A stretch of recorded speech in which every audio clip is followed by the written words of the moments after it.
Dark matter इस universe के अनसुलझे रहस्यों में से एक है। हाल ही में साइंटिस्ट की स्टडी ने सजेस्ट किया है कि डार्क मैटर को न्यूट्रॉन स्टार की मदद से कुछ हद तक समझा जा सकता है।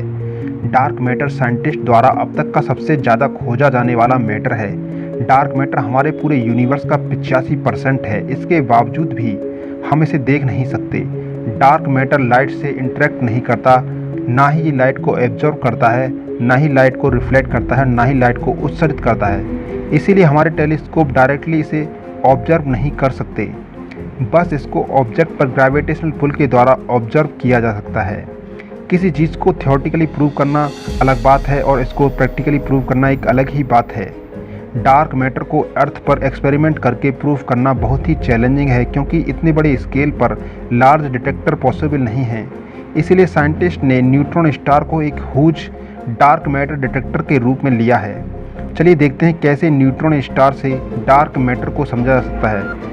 इससे आगे बढ़ने से पहले न्यूट्रॉन स्टार को समझ लेना चाहिए। ये न्यूट्रॉन स्टार कौन से स्टार होते हैं? जब एक सुपरमैसिव स्टार का फ्यूल खत्म हो जाता है और वह अपने कोर में कोलैप्स हो जाता है, और जिसका मास हमारे अपने सन के मास के बराबर हो, और जो सिकुड़कर एक 20 किलोमीटर डायमीटर की बॉल के रूप में आ जाए, और ज़्यादा सिकुड़ने पर वह एक ब्लैक होल में तब्दील हो जाए, तो ऐसे स्टार को न्यूट्रॉन स्टार कहते हैं। जबकि डार्क मैटर इस यूनिवर्स में प्रमुखता में होने पर भी इसे डिटेक्ट कर पाना बहुत ही हार्ड है, क्योंकि इसका साधारण मैटर से इंटरेक्शन बहुत ही कम है। साधारण मैटर से इंटरेक्शन इतना कम है कि यह अर्थ तथा सन में सीधा पार निकल जाता है।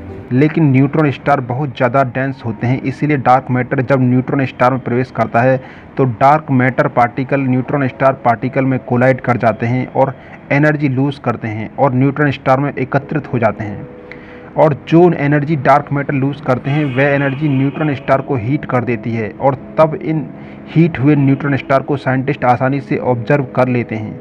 कभी कभी डार्क मैटर पार्टिकल को न्यूट्रॉन स्टार पार्टिकल से कोलाइड इतना ज़्यादा होता है कि न्यूट्रॉन स्टार कोलैप्स होकर ब्लैक होल में तब्दील हो जाते हैं।